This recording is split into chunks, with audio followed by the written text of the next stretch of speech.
На сеансен дјешме, ѓуката куштетуесе, шфучизои диспозита nga metodologjia për kryerjen e regjistrimit të popullsisë të vitit 2021. Gjykata kushtetuese konstatoi se drejtori i entit shtetëror të statistikave i ka tejkaluar kompetencat e tij dhe nëpërmjet një akti nënligjor në mënyrë kundër kushtetuese e ka kategorizuar popullsinë në dy kategori, edhe atë në rezident dhe jo rezident në vend, për të cilën sipas gjykatës kushtetuese ai nuk kishte autorizim ligjor.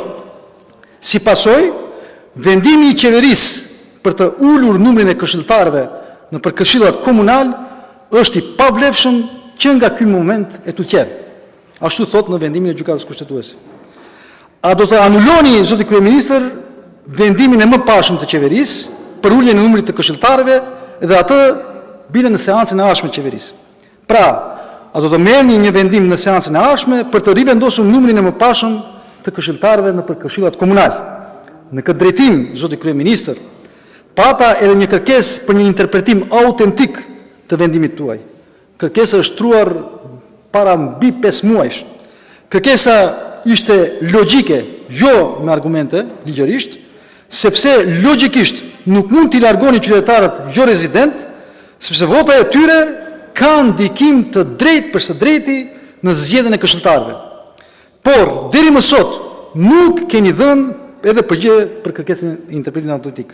Pra, zoti kryeministër, a do të respektoni tani vendimin e ri të gjykatës kushtetuese si qeveri me sjelljen e një vendimi të ri? Да видам коректно. И јас и вие не сме правници, но некако природата на нештата, барем во мојот живот, ме навеле да научам колку толку некој елементарно право. Уставниот суд не може да биде законодавец. И Уставниот суд не е тој кој што кажува како треба да се работи. Уставниот суд може да се произнесе по одредени законски решенија, но не може да наметне законски. Вие сте тие, пратениците.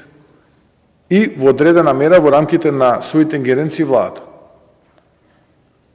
Но не може никако тоа да биде Уставниот суд. Не можеме да релативизираме сега новата одлука на Уставниот суд. Уставниот суд не може да се меша во одлуките, меѓутоа ние често пати се реферираме. Уставниот суд донел ваква одлука за балансерот и мора да се прибати. Уставниот суд донел ваква одлука за јазикот, мора да се прибати. Каде исклучува сега вчерашна одлука? Зошто избегавате од одговор? И дека вие избегавате од одговор, господин премиер, е фактот што автентично толкување за вашата одлука, барањето е доставено од пред 5 месеци. А толку тешко е за владата да даде мислење? Зошто не давате мислење во име на владата на барањето за автентично толкување? За одлуката за бројот на советниците. Сега тоа е факт, немам повеќе време. Факт е дека тие гласаат. Мало Тучене Гостивар. По последни избори имало 95 жители. На гласа изгледа 245. Кои гласале? Кои луѓе?